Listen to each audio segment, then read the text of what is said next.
Welcome to this new tutorial. I have been playing with the geometry nodes and Lego pieces, as you can see in these animations, and I decided to share with you a bit how I did this animation here that builds an object in Lego pieces based on a source object.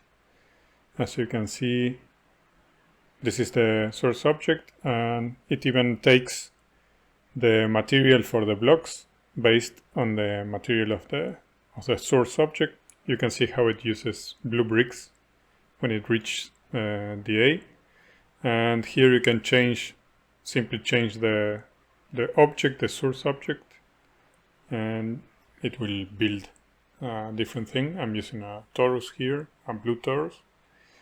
And as you can see, if we play the animation, it will build the torus here. And here we are using a cone, as you can see, and it builds the cone. This one is a bit more complex, but we are going to go step by step in 3 parts. We have material selections, we have deleting geometry with masks, we have animation in curves. So if you're interested, let's get started. The first thing will be the Lego piece that we are going to use. I'll speed this up, and I'm just creating a low poly piece since we are going to use a lot of instances. I don't want anything super detailed, so this is our piece. We go to shading, and we are going to create one piece with each material that we want to use. We will have, in this case, a red piece or a red block, and we will place them in new collections, each one inside the collection. We duplicate this. We will change the material name. We duplicate the material also.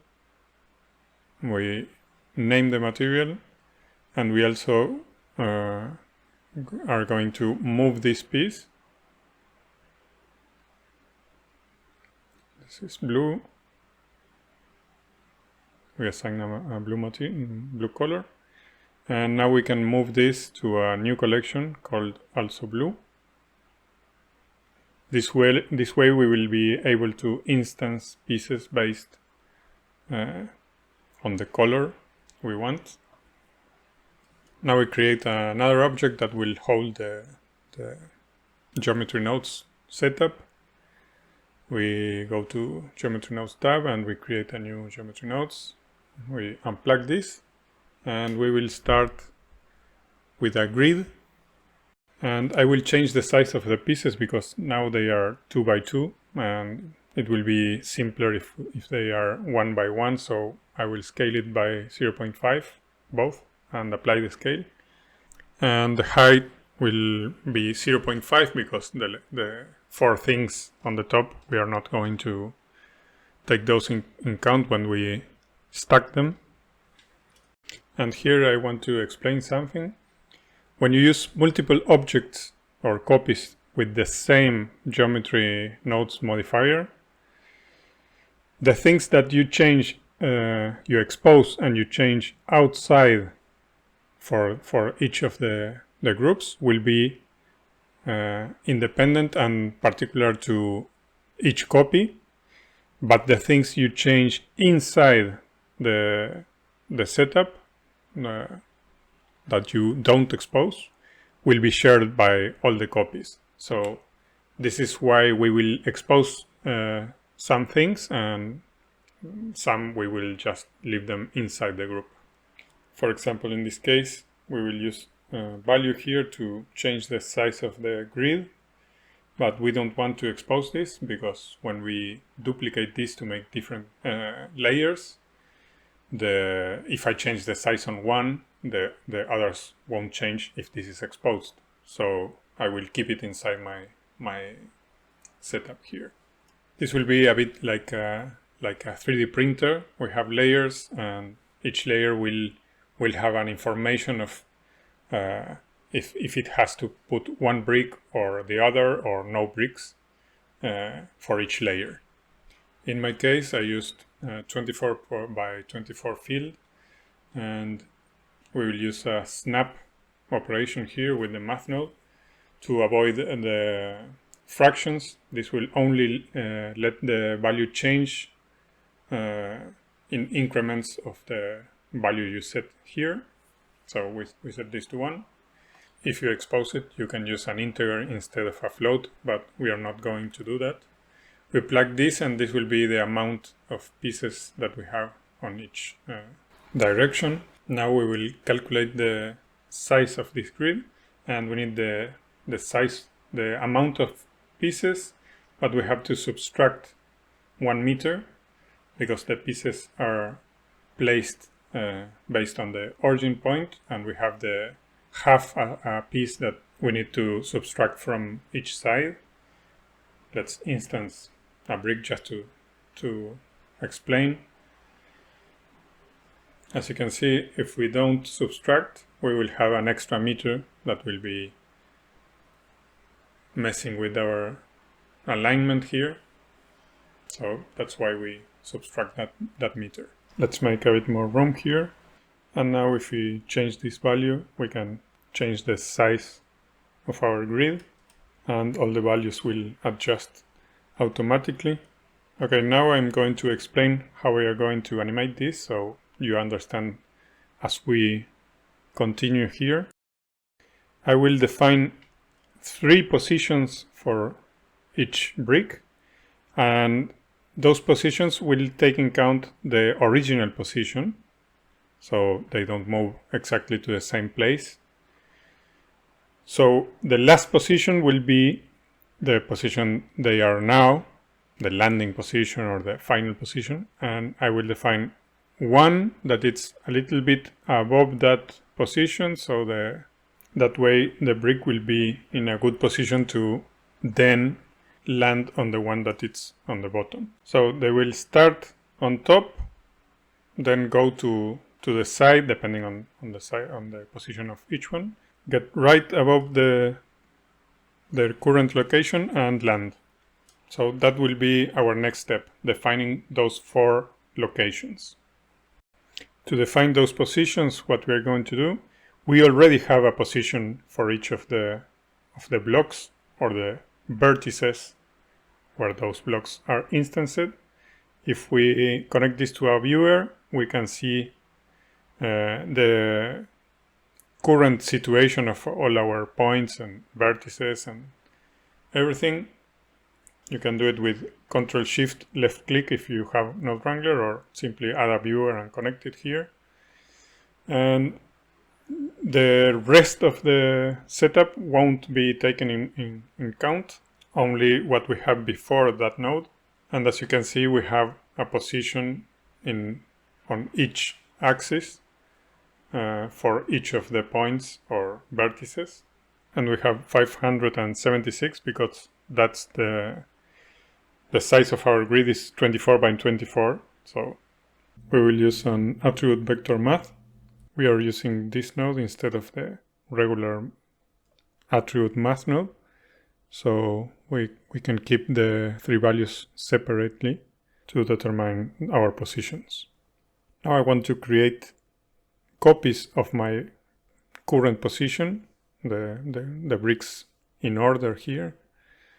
So I can alter them and create these new positions that I want based on this original position. That way each brick will respect an offset, a difference from the other, and they won't be all together. I'm not sure if there's a better way to copy attributes, but this is the way I found. So I just add 0 to the original position and create a new one with another name. And I will call this one position 2. Press enter to create the new attribute, and now if I plug this to my viewer, you can see that we have and position 2 with the same values. We will repeat this for position 3, and position 4. And now we have, as you can see, the 4 positions that share the same values. If you are using too many times the same attribute, maybe if you want, you can use a string node. You type it once and then you plug it wherever you want to use this attribute.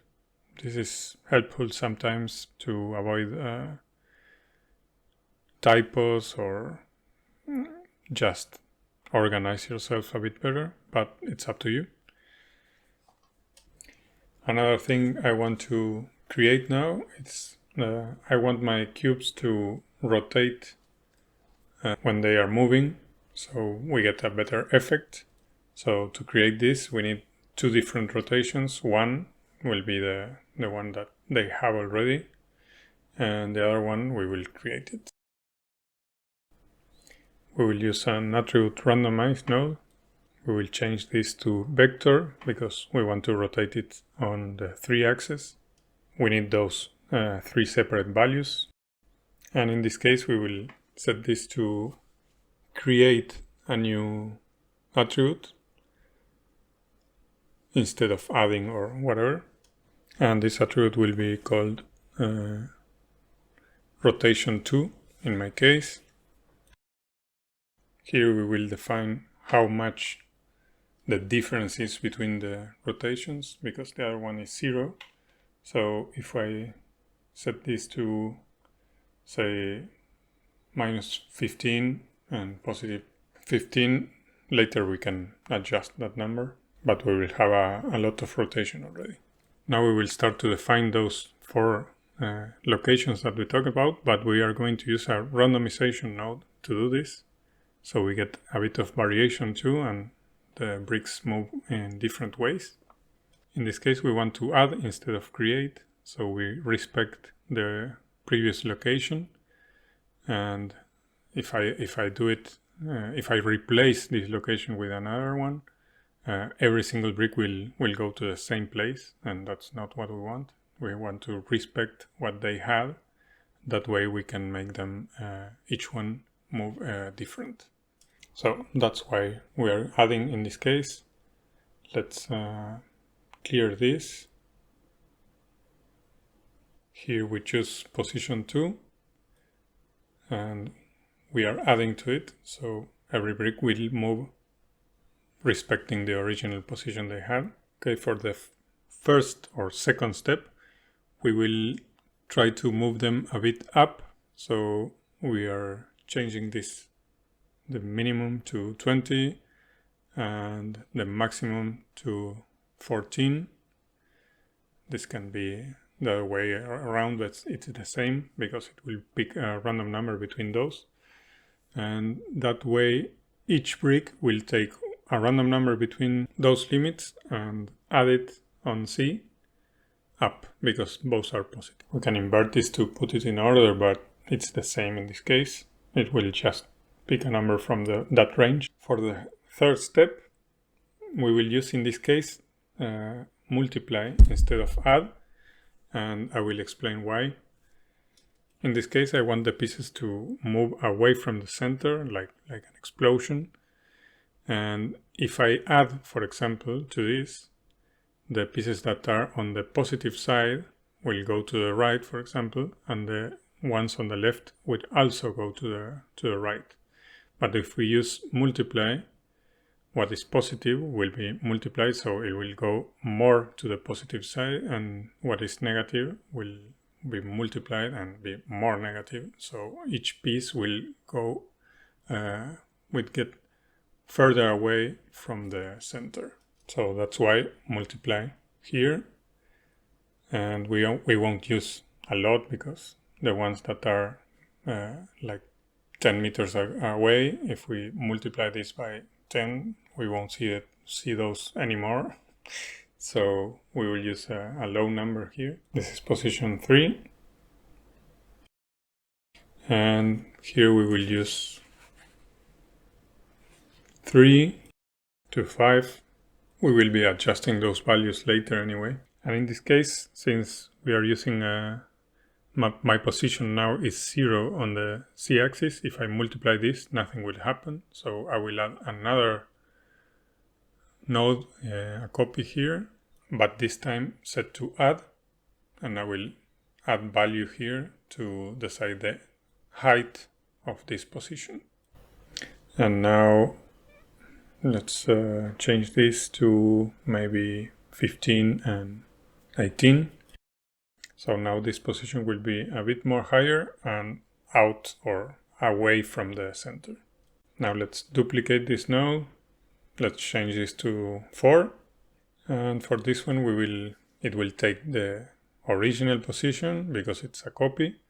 And we will move it straight up, like 35, 30 to 35. We will be tweaking a bit all those values once we have the animation going. Locations and randomization ready. Now we have to focus on the mixing that will be on the next video.